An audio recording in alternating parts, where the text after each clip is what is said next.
In the distant late 1st century AD, as the Roman Empire's territory stretched like tides to the edges of the world, on the wilderness of northern Britannia, a stone wall was slowly revealing its eternal silhouette. Morning mist rose softly like silk from the verdant hills, and beneath the overcast sky, those ancient stones began to emit a faint greyish-white luster. Here was what later generations would call Hadrian's Wall, the dividing line between empire and wilderness, the eternal dialogue between civilization and savagery. Along a certain stretch of this stone wall stood an unassuming yet remarkably sturdy fortress. The fortress's stone walls were heavy and silent, as if bearing the weight of the entire empire. When the first rays of morning light pierced through the clouds and fell upon the dew-dampened stones, sounds of life began to emerge from within the fortress. The gentle clinking of wooden utensils, the soft crackling of firewood as cooking smoke curled upward, the gentle rhythm of Latin as soldiers conversed in hushed tones. All of this heralded the beginning of a new day for an ordinary Roman soldier, Marcus Aurelius Victor, a name that was merely an insignificant symbol among the countless dossiers of the empire. But in this fortress, he was an ordinary soldier of the 3rd Infantry Cohort. When the morning light filtered through the heavy wooden shutters of the barracks and fell upon his face, he slowly opened his eyes. The air was filled with a complex aroma, the wheaty fragrance of fresh bread, the richness of melting cheese, the enticing sizzling sound of bacon in an iron pan, and that fresh air mixed with the scent of grass and stone that could only be smelled at the northern frontier. Victor slowly sat up, feeling the warmth of the wool blanket slide off his body. Around him, the other 7 comrades were also waking up one after another. They were a contubernarium, a tent group of 10 men who lived together, though in reality there were only 8. This arrangement was not merely a necessity of military organization, but also a manifestation of the empire's wisdom, letting soldiers build deep emotional bonds in the most basic unit of living, so that on the battlefield they would not just be fighting for honor and money, but for these brothers with whom they spent their days and nights. The cook's voice came from outside the barracks, speaking Latin with a heavy Gallic accent. "Breakfast is ready. The cheese is still hot." The voice sounded particularly crisp in the morning air, as if it were a gentle summons to the new day. When Victor and his comrades walked out of the barracks and arrived at the dining area, the scene before them was enough to make any ordinary Roman citizen envious. On the long wooden dining tables, various kinds of food were laid out, gleaming with an enticing luster and giving off tempting aromas in the morning light. First to catch the eye were those thick blocks of cheese, displaying a warm, pale yellow sheen and giving off a rich yet mild aroma. Most of this cheese came from local farms, the result of trade between the soldiers and the native Britons. Beside the cheese, cold cuts sliced thick were neatly arranged. Some were leftover roast pork from the night before, others were carefully cured beef, their surfaces gleaming with an appetizing reddish-brown luster. Hardtack was piled up in small mountain-like shapes. Though these biscuits looked plain, they were the most reliable companions during marches, made through a special baking process. They could be stored for a long time without spoiling. In emergencies, just a few of these biscuits could sustain a soldier's energy for an entire day. Perhaps the most mouth-watering of all were those freshly boiled eggs.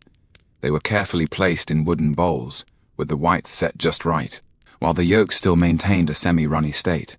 When the soldiers gently pierced the yolks with their spoons, the golden liquid slowly flowed out, mixing with the whites, forming an almost perfect nutritional combination. The lard bacon was still sizzling slightly in the iron skillet, giving off a rich and tempting aroma. These bacon strips had been carefully cured and smoked, not only tasting delicious but more importantly providing the soldiers with the fat and calories essential for the cold northern frontier. And in the center of all these abundant foods sat a large pot of steaming wheat porridge. This porridge was made by cooking a blend of carefully selected barley and wheat, with milk, honey, and some local herbs added in. When the soldiers scooped up a spoonful of porridge with their wooden spoons, they could see the grains of various cereals mixed within, giving off a mild and comforting aroma. But this was not all. Depending on the season and local produce, the soldiers' tables would also feature a variety of fruits and vegetables. On this early autumn morning, a corner of the table was arranged with apples and pears freshly picked from nearby orchards. Though these fruits were not as sweet as those varieties from the Mediterranean coast, in this border fortress far from home, they represented nature's generous gifts. The apples displayed beautiful colors of pale green interspersed with red, and when the soldiers bit into them, The crisp sound and slightly tart juice would immediately awaken their taste buds. The pears were gentler, their flesh soft and juicy, carrying a faint sweet fragrance. Beside the fruits, there were also some pickled olives arranged. These olives came from the distant Mediterranean coast, having traveled a long way to reach this northern frontier.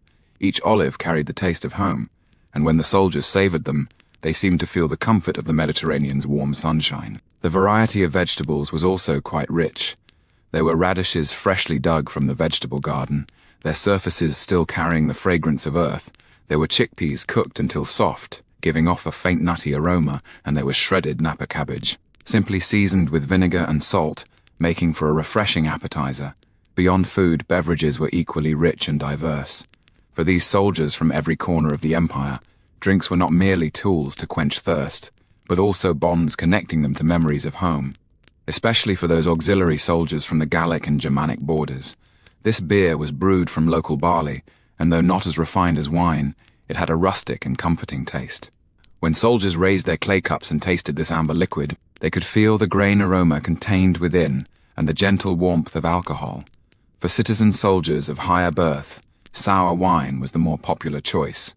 This wine, through special fermentation processes, carried a unique sourness that both preserved well and provided warmth to the body in cold climates. When the wine unfolded in the mouth, soldiers could taste its complex layers, the initial sourness, the subsequent fruity aroma, and finally the subtle sweetness lingering on the tip of the tongue. To add joy to life, the quartermaster would also regularly distribute some sweet foods. Nuts were the most common choice. Walnuts, hazelnuts, almonds. Not only were they delicious, but more importantly, they could provide rich nutrition and energy. When soldiers bit open the hard shells of nuts with their teeth and tasted the sweet kernels inside, that sense of satisfaction was something no other food could replace. Honey was the most precious source of sweetness. Most of this honey came from local beekeepers, displaying a translucent sheen of pale gold. When the soldiers scooped up a spoonful of honey with wooden spoons and let it slowly melt on their tongues, that pure and rich sweetness would instantly spread throughout their entire mouths, bringing a nearly sacred sense of pleasure. Although figs were not common in this northern frontier, they occasionally appeared on the soldiers' tables. Most of these figs were dried, transported over long distances from the Mediterranean coast. Their exteriors displayed a dark brown color, but when the soldiers bit through the skin and tasted the sweet, rich flesh inside, it was as if they could feel the warm comfort of the southern sun. When all the soldiers gathered around the dining tables, the entire eating area was filled with a gentle and pleasant atmosphere. Soldiers from different backgrounds and regions sat together, conversing in Latin with their various accents. Some were discussing last night's dreams, some were sharing memories of home, and others were planning what to do on their next leave. Victor sat among his comrades, slowly savoring the grain porridge in his hands. This simple food unfolded complex layers in his mouth: the earthiness of barley, the sweetness of wheat, the smoothness of milk, the luscious sweetness of honey, and the subtle fragrance brought by those herbs. Every bite made him feel the warmth and hope of life. Across from him sat Gaius from Gaul. The red-haired young man was relishing a piece of cheese, occasionally letting out satisfied sighs. To Victor's left was the veteran Maximus from Hispania, who was carefully peeling a boiled egg with practiced and elegant movements, as if it were some sacred ritual. This time of sharing meals together held special significance for these soldiers far from home. It was not merely a replenishment of bodily nutrition, but also a source of spiritual comfort. In this frontier fortress far from the center of civilization, these men from all corners of the empire had built deep emotional bonds through sharing food. As the morning meal drew to a close, the sound of an assembly horn came from afar. It was a deep, lingering sound that echoed through the morning air, reminding all the soldiers that the duties of a new day were about to begin. But in this moment, in this warm space filled with the aroma of food and brotherhood, time seemed to have temporarily stopped flowing, leaving only the most essential beauty of life: the forging of iron will when the warmth of the last bite of oat porridge still lingered in his mouth. That long drawn-out horn call had already begun echoing between the fortress's stone walls. The sound seemed to come from an ancient deity, deep and majestic, piercing through the morning mist, crossing over the stone walls, stirring some primal and profound resonance in every soldier's heart. Victor set down the wooden spoon in his hand, feeling that familiar adrenaline begin to slowly course through his veins. This was the Empire's call, This was the voice of duty. This was the beginning of the sacred ritual that forged men from different lands into an invincible legion. The soldiers began to slowly rise, their movements neither hurried nor slack, but carrying an elegant rhythm formed through countless repetitions. Utensils were carefully gathered and returned to their designated places. Leftover food was properly stored for times of need. The entire process proceeded in perfect order, as if it were a silent dance with everyone knowing their place and duty. The morning mist began to slowly dissipate, revealing the full view of the fortress training ground. This was a patch of land that had been trampled extraordinarily firm, tempered by countless pairs of military boots, until it had become as hard as stone. Around the training ground stood various training equipment, wooden humanoid targets, their surfaces covered with marks left by swords and blades, heavy stone blocks used to build the soldiers' strength, and those training wooden swords and javelins that were even heavier than actual combat weapons. The solemn moment of the imperial decree before all the soldiers had assembled, a sacred and solemn ceremony had to be conducted, the reading of the emperor's decree. Centurion Marcus Valerius Severus stood on a small stone platform. He was not tall in stature, but he exuded an unquestionable authority. His armor gleamed in the morning light, and the decorations on his chest displayed his rank and honor in the imperial army. Severus unrolled a scroll of parchment. It was the emperor's edict sent from the distant city of Rome. The parchment made a soft rustling sound in his hands, and this sound seemed particularly clear in the silent training ground. He cleared his throat and began to read aloud in standard Latin. In the name of the divine Augustus Emperor Trajan, to the loyal soldiers guarding the northern frontier of Britannia, the glory of the empire lies in your courage. The security of the empire depends on your vigilance. May the gods bless your weapons. May victory forever accompany the eagle standards. These words echoed in the morning air, every syllable carrying the authority and sanctity of the empire. The soldiers stood quietly, their faces bearing serious and focused expressions. For these frontier guards far from the city of Rome, the emperor's edict was not merely the delivery of orders, but also the bond connecting them to the heart of the empire, the source of their identity. After the edict was read aloud, Severus began the daily morning briefing address. This was a seemingly simple yet extremely important routine, not merely the assignment of tasks, but also the unification of military spirit and the boosting of morale. Today's camp watchword is Victoria Victory. Severus's voice spread clearly across the training ground. Remember this word, when night falls, when fog descends, when you encounter any figure in the darkness. This word is the line between life and death. The setting of the password may seem simple, but it contains profound military wisdom. In this era without modern communication devices, on this northern frontier often shrouded in mist, the correct password is often the only way to distinguish friend from foe. Those Picts who favor night raids, those Celtic warriors who appear like ghosts, they might be able to imitate the attire of Roman soldiers, but they can never perfectly produce the tones of Latin. First squad and second squad, Severus continued. Your task today is to patrol the eastern section of the wall, inspect all the watchtowers, and ensure the signal torches have sufficient fuel. Third squad is responsible for guarding the granary. Remember, grain is our lifeline. Fourth squad. The task assignment proceeded in an orderly manner, with every detail carefully considered. Some soldiers were dispatched to guard the key positions of the fortress, the granary, the camp gates, the watchtowers, the officers' tents. These seemingly ordinary posts were actually the cornerstone of the entire fortress's security. As for those soldiers assigned to service duties, they had to take on the responsibility of maintaining the officers' daily lives. They had to clean the latrines and bathhouses, organize the officers' personal belongings, and care for the officers' war horses. Although this work was not glorious, it was an indispensable part of the army's operation. As Severus often said, the strength of an army lies not only in how sharp its swords are, but also in how perfectly every detail operates.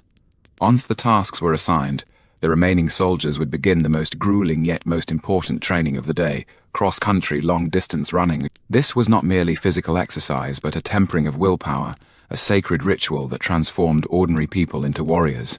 At the edge of the training ground stood a tall wooden post, carved with the training standard, complete a 20-kilometer cross-country, run within 5 hours. This standard seemed simple, but when the soldiers actually started running, they would discover what a grueling challenge it was. Victor and his comrades stood at the starting line, their breath forming white mist in the cold morning air. Everyone's face bore a focused and determined expression.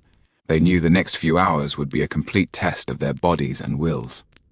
Begin with Severus's command, the soldiers started their long-distance running journey. The first few kilometers were relatively easy. The soldiers maintained neat formation, their footsteps creating rhythmic beats on the ground. The sound was like the rhythm of war drums, inspiring everyone to run forward. The morning breeze gently caressed their faces, bringing the fresh scent of grasslands and forests. But as the distance increased, challenges began to emerge. The terrain in northern Britain was complex and varied, sometimes flat grasslands, sometimes rolling hills, sometimes muddy marshes, sometimes rocky slopes covered with stones. Each type of terrain posed different demands on the soldiers' physical fitness and skills. When running across the grasslands, the soldiers could maintain a relatively steady pace, their breathing gradually becoming deep and rhythmic, the grass bent beneath their feet, dew splashing onto their calves. But this cool sensation actually made them feel more alert and focused. When the route entered the hilly terrain, the real test began. Going uphill, the soldiers had to adjust their pace and breathing, each step requiring more effort, each breath needing to go deeper. Their heartbeats began to quicken, sweat started dripping from their foreheads. But they couldn't stop, couldn't slow down, because this was the reality of the battlefield. The enemy wouldn't stop chasing you just because you were tired. Going downhill was another kind of challenge. The soldiers had to control their speed, avoiding losing balance due to gravity. Their leg muscles endured tremendous impact force, each step taken with great care, needing to maintain speed while ensuring safety. During the long-distance run, what best demonstrated the discipline of the Roman army was their insistence on maintaining formation. Even in the most difficult terrain, even in the most exhausted moments, the soldiers still strived to keep their ranks orderly. This was not just a training requirement, but a symbol of spirit. Individual will submitting to collective goals, personal interests submitting to the glory of the empire. When soldiers began to fall behind, others wouldn't stop to wait. This sounds cruel, but this is the reality of the battlefield. In real combat, a soldier falling behind often means danger for the entire squad. Therefore, every soldier must learn to rely on their own strength to keep up with the group, learn to persevere even in the most difficult moments. Victor felt his breathing becoming more and more rapid, his leg muscles starting to send out signals of protest. Sweat had already soaked through his training clothes, forming patches of salt stains on his back, but he didn't slow his pace, because he knew that on his left and right, his comrades were experiencing the same pain, maintaining the same perseverance. This shared suffering, this shared perseverance, was precisely the secret behind the invincibility of the Roman legion. When soldiers experienced this extreme trial together, when they overcame seemingly impossible challenges together, a brotherhood that transcended life and death was forged among them. The 5-hour cross-country run was just the beginning. When the soldiers completed this seemingly impossible task, when they dragged their exhausted bodies back to the training ground, what awaited them was not rest, but an even more grueling challenge. 12 hours of 40-kilometer intensive training. The intensity of this training was already approaching the limits of the human body. But the Roman army's training philosophy held that only by exceeding limits in training could one handle the battlefield with ease. When enemies thought the Roman soldiers were already exhausted, these warriors who had undergone extreme training could still maintain combat effectiveness, still execute complex tactical maneuvers. But this was still not the final test. After completing this intensive training, the soldiers had to put on their full battle armor the next day and repeat the same training. This was the true test, because in actual combat, no soldier would go into battle lightly equipped. When Victor put on his chainmail, he immediately felt the pressure from the extra weight. This armor weighed over 20 kilograms, composed of countless meticulously crafted iron rings, each one carefully polished and treated. When he moved his body, the iron rings made a slight friction sound. This sound was both a symbol of protection and a reminder of burden. The helmet was even heavier. It not only had to protect the head, but also ensure the soldier's vision and hearing were not affected. When Victor put on the helmet, the world seemed to become somewhat distant, and his every breath formed an echo inside the helmet. Shield, sword, javelin, each piece of equipment has its weight. Each piece of equipment adds to the difficulty of training. But this is the reality of the battlefield. This is the challenge a Roman soldier must face. When the fully armed soldiers stood at the starting line again, their expressions were more serious, their determination more resolute, because they knew this wasn't just training. This was the final confirmation of their identity as Roman soldiers. In this rainy northern Britain, the weather often won't act according to people's wishes. When soldiers conducted outdoor training, they would frequently encounter sudden rain. But the Roman army's training never stopped because of weather, because the enemy wouldn't stop attacking just because of rain either. When raindrops began to fall from the gloomy sky, the training ground quickly became a muddy mess. The sound of soldiers' footsteps turned into splashes of muddy water. Their armor began to be soaked by rain, becoming even heavier. Vision also became blurry due to the rain. Every step became more difficult. But this difficulty instead sparked something deep within the soldiers, an unyielding will, a determination to never retreat in the face of any hardship. They ran through the mud, persevered in the rain, their every step proving to themselves and the world, we are soldiers of Rome, we are invincible. When the rain became too heavy to continue outdoor training, the soldiers would move indoors for combat training. A spacious training hall had been specifically built inside the fortress, providing enough space for the soldiers to practice various combat exercises. In this hall, the air was filled with the smell of sweat and leather, and various training weapons and protective gear hung on the walls. When the soldiers trained here, their shouts and the clash of weapons echoed between the stone walls, forming a unique symphony of combat. Combat training was the most refined part of the Roman military training system. It was not merely a contest of strength, but a comprehensive test of skill, speed, reflexes, and tactical thinking. In some ways, this training did bear similarities to gladiator training, but its purpose was entirely different. Gladiators trained to entertain audiences, while soldiers trained to protect their own lives and those of their comrades on the battlefield. The wooden training swords were heavier than actual combat weapons. This was intentional by design. Once the soldiers became accustomed to the heavy training weapons, they would find real battle swords exceptionally light and agile to wield. This training method embodied the Romans' profound wisdom in military techniques. Victor gripped the heavy wooden sword facing an equally heavy wooden human-shaped target. This target had been left with deep marks from countless strikes, silently witnessing the growth of generation after generation of soldiers. Slash, stab, cleave, feint, thrust. Every movement had to be repeated countless times until they became muscle memory, became instinctive reactions. When Victor swung the wooden sword, he could feel his muscles working, could feel the power transferring from his feet to his waist, then to his arms, and finally releasing through the blade. This wasn't just training for strength, but training for precision. Every attack had to accurately strike the vital points of the target. Every defense had to perfectly block the enemy's attack. In real combat, a single mistake often meant the end of one's life. The deadly dance of the javelin after the sword training ended, the soldiers began practicing with the pilum javelin. This javelin was one of the iconic weapons of the Roman army, its design embodying the Romans' exceptional talent in military engineering. The training javelins were likewise heavier than the combat weapons, with the points wrapped in leather to avoid causing serious injuries during training. But even so, these javelins could still leave purple bruises on the soldiers' bodies, reminding them of the seriousness of the training.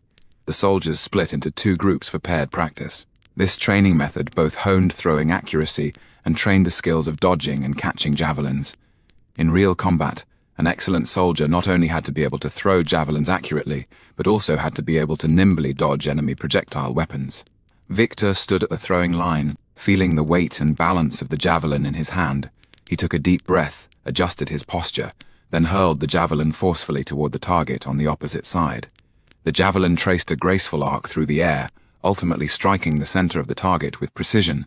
But this was just the beginning. He had to face javelins flying toward him from the opposite side.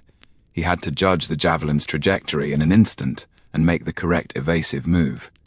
This kind of training exercised not only the body's reaction speed, but also psychological endurance. Facing incoming weapons without fear was itself a demonstration of courage.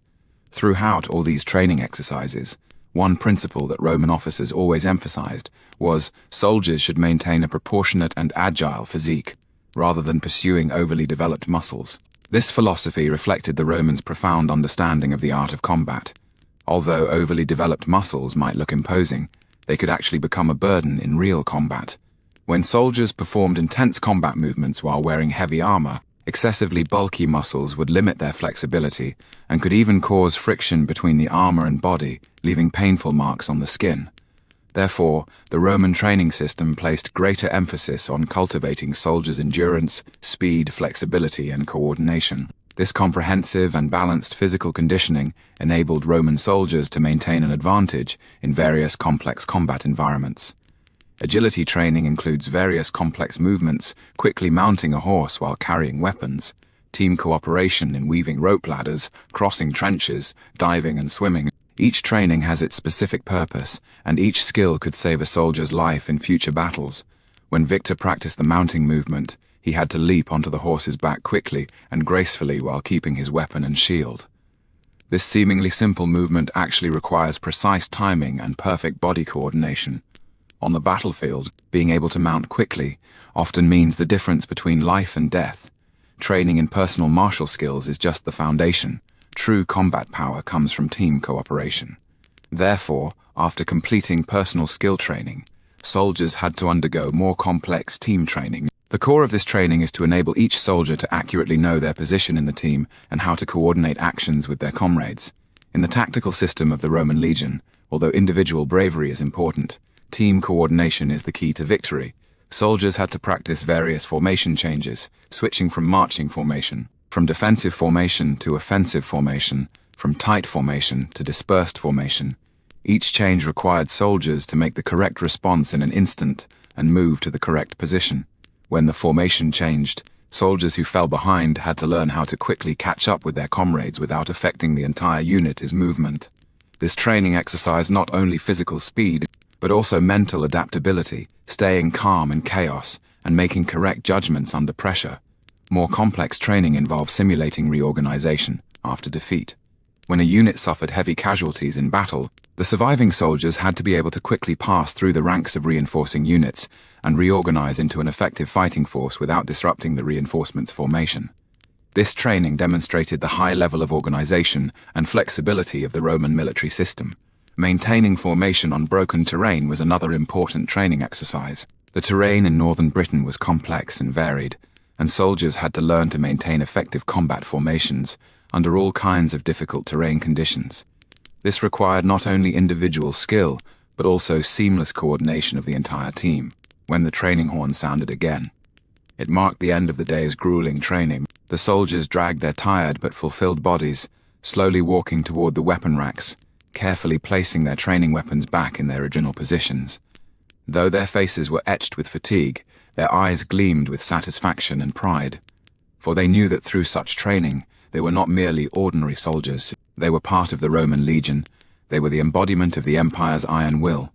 Tomorrow, when enemies appeared on the horizon, they would be ready to defend this stone wall with their lives and honor. To defend this great empire, ghosts and warriors of the frontier when the night descended upon Hadrian's wall like black velvet slowly falling, the entire world seemed to enter another dimension. The familiar sights of daytime, stone walls, watchtowers, barracks became mysterious and strange under the moonlight. A gentle breeze caressed the moor, carrying the scent of distant forests, a complex aroma mixed with pine resin, damp earth, and some indescribable wild fragrance. On such a night, the true masters of the border began to awaken. Victor stood behind the battlements of the wall, his hand gently touching the cold stones, feeling the weight and solidity of this barrier. Beneath his feet was the land of the empire, a symbol of civilization, while on the other side of the wall lay the unknown wilderness, home to the tribes the Romans called barbarians. But on this silent night, this distinction seemed to blur, as if the entire world was shrouded by some ancient and mysterious force. From afar came a deep horn sound, not the horn of the Roman army, but something more primal, more wild. The sound echoed through the night sky, as if the earth itself was calling for something. Victor felt a chill rise up his spine, not from the cold of the night, but from a deeper fear of the unknown, fear of the enemies hidden in the darkness. Around the campfires of Roman soldiers, legends about the Picts always stirred the most interest and fear. These stories were passed down through generations of soldiers, with new details added to each telling, and each retelling making the legends more mysterious and terrifying. The veteran Maximus was the best storyteller of these tales. He had served at this frontier fortress for 15 years, seen too many battles, experienced too many night raids. When young soldiers gathered around him, his voice would become low and mysterious, as if reciting some ancient incantation. "The Picts," Maximus said slowly, his eyes gazing at the dancing flames. "They are not ordinary enemies. They are the ghosts of this land, the embodiment of forests and swamps. When night falls, they crawl out from underground, emerge from tree hollows, and appear from the mist." He paused for a moment, letting these words sink into the hearts of the young soldiers. Then he continued, "Their skin is covered with blue patterns, and those patterns are not simple decorations, but some kind of ancient magical symbols. Under the moonlight, these patterns emit an eerie blue glow, making them look like demons from another world." The young soldiers listened with rapt attention, their eyes filled with both fear and curiosity. For these young men, most of whom came from the warm regions along the Mediterranean coast, this cold northern frontier was itself full of mystery, and the legends about the Picts brought that sense of mystery to its peak. "Their weapons," Maximus continued, "are not the swords and shields we're familiar with, but something more primitive yet equally deadly. The spearheads are made from some kind of black stone, and it is said that wounds inflicted by these spearheads never heal. Their bows are silent, and the arrowheads are coated with poison extracted from swamp plants." But behind these legends lay a more complex and real history. The Picts were not some supernatural beings. They were among the oldest inhabitants of this land, inheritors of Celtic civilization. Their knowledge of this land was as deep and comprehensive as the Romans' knowledge of the Mediterranean. The blue patterns on the Picts' bodies did indeed exist, but they were not magical symbols. They were an ancient artistic tradition. They used a plant called woad to extract blue dye, then used complex techniques to permanently etch these dyes into their skin. These patterns held deep cultural significance. Some represented family lineage, some symbolized personal achievements, and some expressed reverence and prayers to the gods in Pictish society. These tattoos were not merely decorations, but symbols of identity. The complexity and refinement of a warrior's tattoos directly reflected his status and prestige within the tribe. The bravest warriors, the heroes who performed most outstandingly in battle, their bodies were like living works of art, recording their glory and legends. When these warriors appeared on the battlefield, they would indeed bring a strong visual impact to their enemies. Under the gloomy northern sky, on the mist-shrouded moors, these warriors painted with blue patterns truly looked like beings from another world. But this effect was exactly what they sought. Weakening enemy morale through intimidating appearance was itself a brilliant tactic. What gave the Roman army the biggest headache about the Picts wasn't their appearance, but their tactics. Unlike the frontal engagements the Roman army was accustomed to, the Picts excelled at guerrilla warfare, asymmetric combat that utilized terrain advantages. They knew every inch of this land like the back of their hand, where the hidden paths were, where the caves for hiding were, where the waterways for quick retreat were. This knowledge was passed down through generations in their tribes, just like the Romans passed down military techniques. When Pict warriors decide to launch an attack, they rarely choose a frontal charge. Instead, they use the cover of night and fog to approach their targets silently. Their footsteps are as light as a cat's, their figures weaving through the forest as if they were part of the forest itself. Their attacks often come sudden and fierce. While Roman soldiers are still in their dreams, Pict warriors have already quietly crossed the defensive lines and appeared inside the camp. Their weapons may be primitive, but they are equally deadly in close combat. Spears, battle axes, daggers, each weapon has been carefully crafted and maintained. Even more terrifying is their retreat. When the Roman army organizes a counterattack, the Pict warriors have often already vanished into the darkness. They know every retreat route, know how to use the terrain to shake off pursuers. By the time dawn breaks, Roman soldiers can often only see the mess left behind, while the enemy has long since disappeared without a trace. In Victor's memory, the most profound experience was the night raid 3 months ago. It was a dark and windy night, thick clouds blocking the moon and stars, the entire world shrouded in pitch-black darkness where you couldn't see your hand in front of your face. That night, Victor was on night watch duty atop the city wall. Everything seemed so peaceful, with only the sound of wind echoing softly between the stone walls. He even began to feel a bit drowsy, his eyelids growing heavy. But just then, he heard a faint sound, the soft scraping of metal against stone. At first, he thought it was just the wind rattling some loose equipment. But as time passed, the sound became clearer and more rhythmic. Victor immediately became alert. He knew it wasn't a natural sound. Simone was climbing the wall. He quietly moved toward the direction of the sound, carefully peering down. In the darkness he could vaguely make out several shadowy figures climbing up along the wall. These figures moved extremely slowly and cautiously, clearly well trained.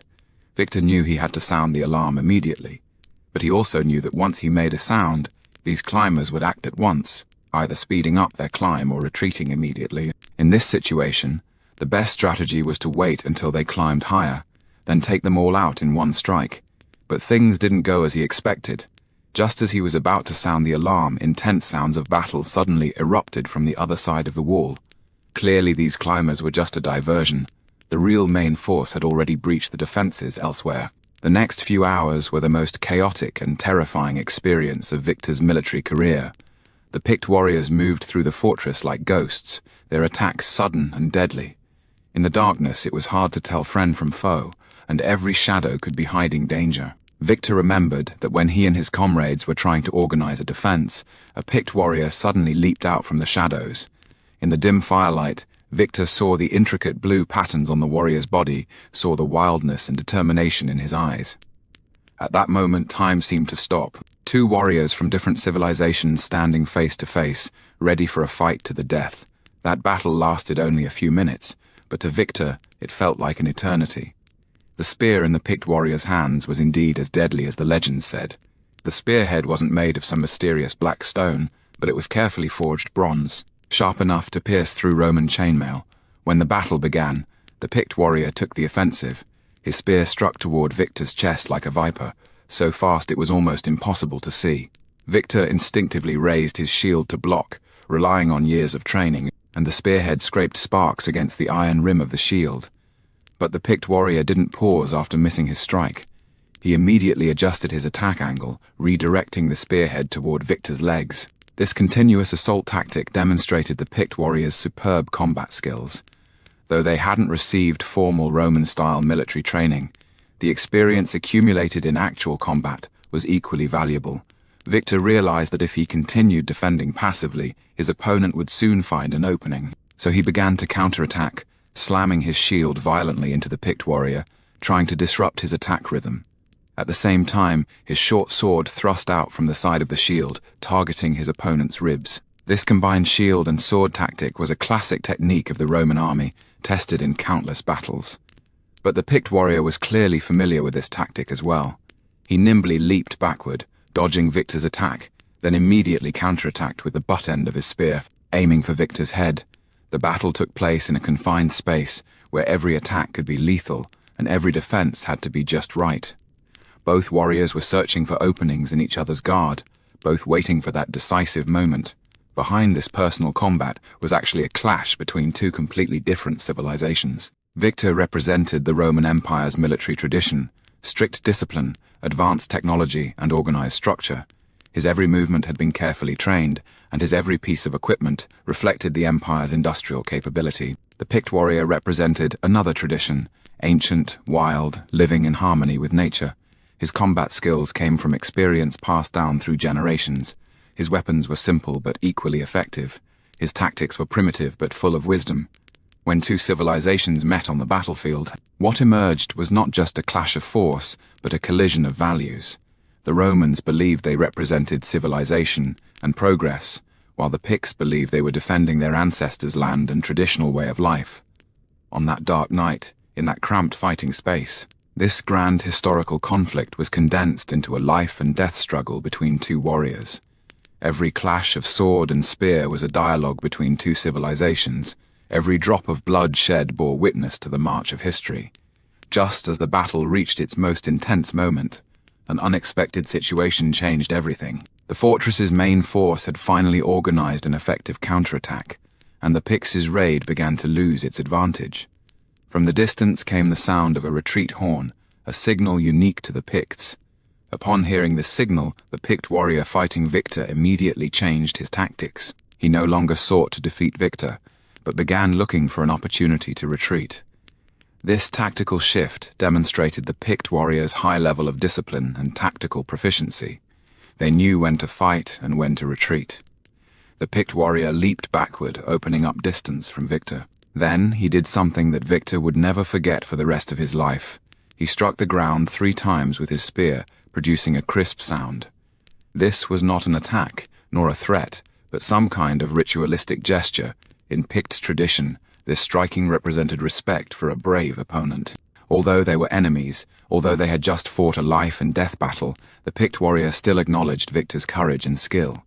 This expression of respect embodied the Pict culture's reverence for warriors, regardless of which tribe that warrior came from. Then, the Pict warrior turned and vanished into the darkness. His movements were so swift and silent that Victor almost doubted whether everything just now had really happened. Only the bloodstains on the ground and the scratches on his shield proved the reality of that battle. When the first rays of dawn illuminated the fortress, the traces of the night raid became clearly visible. Several buildings had been burned down. Some soldiers were wounded, but overall the Roman army had successfully repelled this attack. The Picts left behind some weapons and equipment, but their main force had successfully retreated. Victor stood on the city wall, gazing at the distant forest. Among those dense trees, perhaps the Pict warrior who had fought him was healing his wounds, telling his tribesmen about this raid. Victor imagined how that warrior would describe their battle, how he would evaluate this Roman soldier from the south. This experience gave Victor a new understanding of the enemy. The Picts were not the demons of legend, nor were they savage monsters. They were brave warriors, guardians of this land, a people with their own culture and traditions. Although their way of life differed from the Romans, although their values conflicted with the empire's ideals, they equally deserved respect. After the night raid incident, the fortress's vigilance became much stricter. Every night more soldiers patrolled the walls, more torches were lit, more traps were set around the fortress. But this enhanced defense also brought new challenges. The soldiers' mental pressure increased, and everyone became more tense and sensitive. Victor found that he had become extremely sensitive to every sound at night. The rustling of wind through leaves, the cries of night birds, the howling of distant animals. These sounds that had seemed completely normal before could now make his heart race. He knew this was a normal reaction after combat, but this constant state of tension was truly exhausting. Other soldiers had similar experiences. Young Gaius began talking in his sleep, and would often wake up suddenly, drenched in cold sweat. The veteran Maximus became even more silent, staring into the distance for long periods, as if contemplating some profound question. But this state of tension also had a positive side. The soldiers became more united, more dependent on each other. They knew that in this frontier fortress far from home, only their comrades were the most reliable support. This friendship forged through the baptism of battle was deeper and more lasting than any other relationship. To better understand the movements of the Picts, the Roman army began to strengthen its intelligence-gathering efforts. This work mainly relied on merchants who had trade relations with local tribes and native Britons who were willing to cooperate with the Romans. The information brought by these intelligence providers was often fragmented and vague, but through careful analysis and organization, it was still possible to piece together a rough outline of Pictish activities. For example, a certain tribe was recently preparing some ceremony. The number of warriors in a certain area had increased. A certain trade route had suddenly become quiet. These seemingly unrelated pieces of information could all have important military significance in the eyes of experienced officers. Centurion Severus was particularly skilled at this kind of intelligence analysis work. He would record the various information collected on parchment, then mark important details with different colored inks. In his tent hung a detailed map, marked with the approximate locations of various Pictish tribes, their activity patterns, and possible attack routes.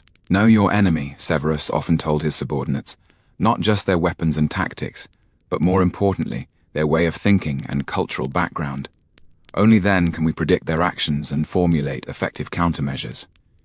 Surprisingly, even amid constant military conflicts, the Romans and Picts still maintained a certain degree of trade relations. This phenomenon might seem strange to modern people, but it was quite common in the ancient world. Some Pictish tribes, especially those closer to the border, would regularly send merchants to trade near Roman fortresses. The goods they brought were mainly local specialties, high-quality wool, exquisite handicrafts, rare herbs, and some peculiar items the Romans had never seen before. In exchange, Roman merchants would provide goods the Picts eagerly desired: iron tools, fine pottery, spices from the Mediterranean, and some decorative jewelry. This trade benefited both sides. The Picts obtained the practical items they needed, while the Romans acquired local specialties and valuable intelligence. But this trade relationship was also filled with subtle tension. Pictish merchants participating in trade might have been involved in attacks on Roman fortresses just days before, and Roman soldiers had to remain vigilant at all times, guarding against these merchants actually being spies or assassins. Victor had participated in guard duty for several such trading activities before. He noticed that those Pictish merchants were distinctly different from the warriors. The merchants were usually older, with gentler manners. Though they also had tattoos, the patterns were relatively simple, mostly symbols representing commerce and peace. During the trading process, both sides would maintain a cautious politeness. Roman soldiers would inspect the Pictish merchants' goods to ensure no weapons were hidden inside, while the Pictish merchants would also carefully observe the defensive situation of the Roman fortress, though they would never openly admit this. Long-term contact inevitably led to mutual cultural influence. Some Roman soldiers began learning the Pictish language, not just for military needs, but also out of pure curiosity. Pictish was an ancient and complex language, its grammatical structure completely different from Latin, yet possessing a unique phonetic beauty. Similarly, some Picts also began learning Latin. They found that mastering the Romans' language not only helped with trade, but also allowed them to better understand the mindset of these conquerors from the south. More interestingly, both sides began learning from each other in certain practical technologies. Some Roman soldiers learned the Pictish technique of making waterproof cloaks, which were very practical in Britain's damp climate. Meanwhile, some Pictish warriors began imitating certain tactics of the Roman army, especially shield-handling techniques. In terms of medicine, this cultural exchange was even more evident. The Picts' knowledge of local herbs far exceeded that of the Romans. They knew which plants could heal wounds, which could relieve pain, and which could prevent diseases. Some open-minded Roman military physicians began learning this knowledge from Pict healers and incorporating it into the Roman medical system. Among all the cultural differences, the difference in religious beliefs was perhaps the most profound. The Romans worshipped a complex polytheistic system that included both traditional Roman deities and gods absorbed from Greece and other regions. For Roman soldiers, religion was more of a social obligation and cultural tradition rather than a deep spiritual experience. The Picts' religious beliefs, however, were completely different. They practiced a more primitive and mystical nature religion, believing that every tree, every stone, and every river had its own spirit. Their priests, called Druids, held enormous social influence. They were not only responsible for religious ceremonies, but also served as the tribe's wise men and judges. These religious differences sometimes led to serious conflicts. The Romans considered the Picts' religious rituals barbaric and superstitious, especially those involving human sacrifice. The Picts, in turn, viewed Roman religion as hypocritical and utilitarian, lacking true reverence for nature. But in some situations, this religious difference could also produce unexpected understanding and respect. Victor had once witnessed a Pictish nature worship ceremony. Although he didn't understand the specific meanings within it, the solemnity of the ritual and the devotion of the participants deeply moved him. He began to realize that although the forms were different, humanity's longing for the sacred and pursuit of transcendence were universal. In this border region, war and peace often followed the cycle of seasons. Spring was the most active season for the Picts, as the long winter had ended. Warriors craved action, and tribes needed to gain resources and honor through warfare. Summer conflicts were usually the most intense, as weather conditions were most suitable for large-scale military operations. Autumn was a relatively calm season, as both sides were busy preparing supplies for winter. During this time, trade activities would increase, since everyone needed to prepare for the approaching harsh winter. Winter was the safest season, as the severe cold and blizzards made large-scale military operations nearly impossible. Victor gradually adapted to this seasonal rhythm of warfare. He learned to heighten vigilance in spring, maintain the highest state of combat readiness in summer, seize the time to rest and resupply in autumn, and conduct training and equipment maintenance in winter. Although this cyclical life was full of uncertainty, it also had its own patterns and beauty. When another winter arrived, Victor stood on the city wall, gazing at the distant forest covered in snowflakes. In that vast white world, the Picts were spending the long winter nights in their villages, just as the Roman soldiers were in the fortress. At this moment, both hostile sides faced the same challenges: the cold, the loneliness, and the longing for spring. During the long watch, Victor learned to read information from the behavior of wild animals. When the birds in the forest suddenly stopped singing, when wild deer suddenly looked alertly toward a certain direction, when owls changed their calling patterns at night, all of these could signal danger. There was an old fox that often appeared beneath the city wall, extremely sensitive to changes in the environment. When strangers approached, this fox would immediately vanish, and its disappearance was often more timely and accurate than any man-made alarm. The long life of keeping watch shaped Victor's character. Loneliness taught him to think independently, a sense of responsibility made him reliable, and contact with nature made him more perceptive and wise. He learned to predict the weather from changes in the wind, and to tell time from the positions of the stars. During those quiet moments he would think about the future, imagining returning to his homeland, imagining the empire achieving peace. But he also had worries, fearing that the conflict would continue endlessly. These thoughts didn't weaken his resolve. Instead, they made him cherish every peaceful moment even more. On this tranquil night, Victor deeply felt his mission and responsibility as a watchman. He was not merely guarding a stone wall, but protecting a civilization, a way of life, a belief in order and peace. This vigil was not passive waiting but active undertaking, a reverence for history, a promise for the future. He recalled the words Maximus once said, "We are not just soldiers, we are guardians of time." Now, on this night with moonlight like water, Victor finally fully understood the profound meaning of these words. What they guarded was not merely the borders of the empire, but the borders of human civilization. On the south side of this stone wall lay order, law, writing, art. On the north side of the wall lay the unknown, barbarism, chaos, primitiveness. They stood at the junction of these two worlds, bearing the sacred mission of maintaining balance. This vigil was lonely, but also noble. During the long nights, when the whole world slept, only they remained awake, gazing into the distance. This wakefulness was not merely physical, but spiritual. With their lives and youth, they provided security for the peaceful sleep of millions behind them. This was a silent dedication, a selfless giving that sought no reward. Hadrian's Wall is not merely a defensive fortification, it is a witness and recorder of history. In its stones are carved the marks of the Roman Empire's most glorious era. On its battlements echo the footsteps of countless soldiers. In its beacon towers burns the flame of civilizational heritage. This wall witnessed the expansion and contraction of the empire, witnessed the succession of emperors and the changes in policies, witnessed the births, aging, illnesses, and deaths of soldiers, as well as their joys and sorrows. It is a history book written in stone, with each page recording important chapters in the development of human civilization.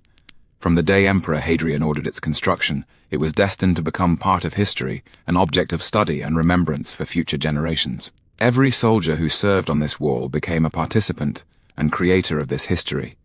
Their names may not be recorded in history books, their achievements may not be passed down by posterity, but their spirit and character are forever infused into the soul of this stone wall. Victor realized that he too was part of this great tradition, and that every day of his watch was adding new content to this history. Life on Hadrian's Wall appeared monotonous and repetitive on the surface, but in reality it contained profound life philosophies and meaningful values.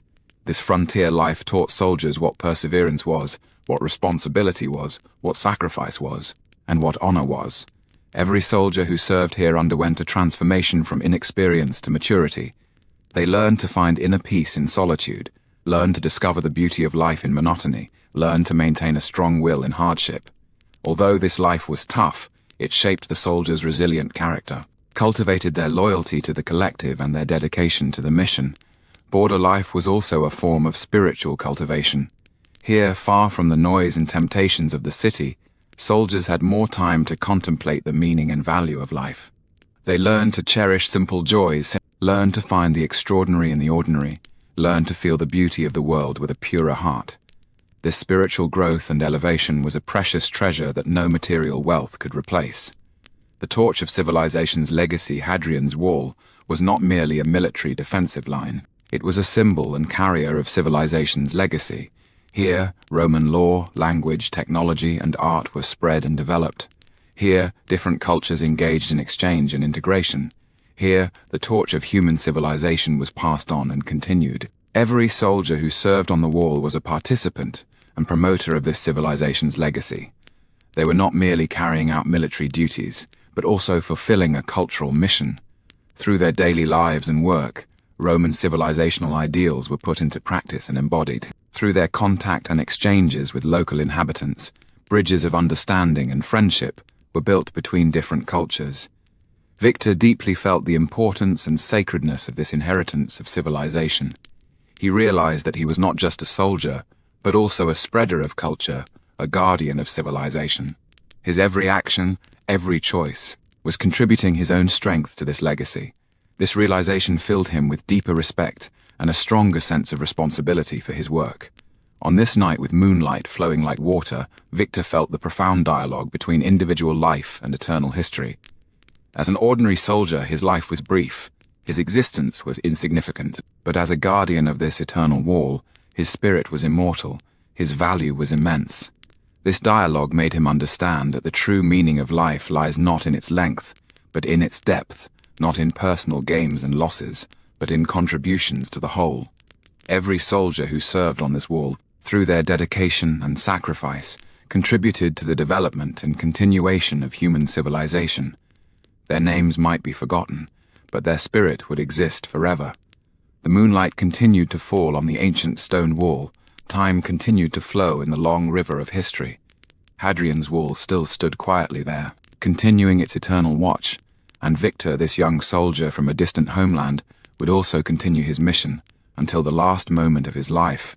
In the long river of history, individual lives are as brief as shooting stars, but it is countless such stars that have illuminated the path of human civilization's progress. Hadrian's Wall has witnessed all of this, recorded all of this, and will continue to witness and record until forever.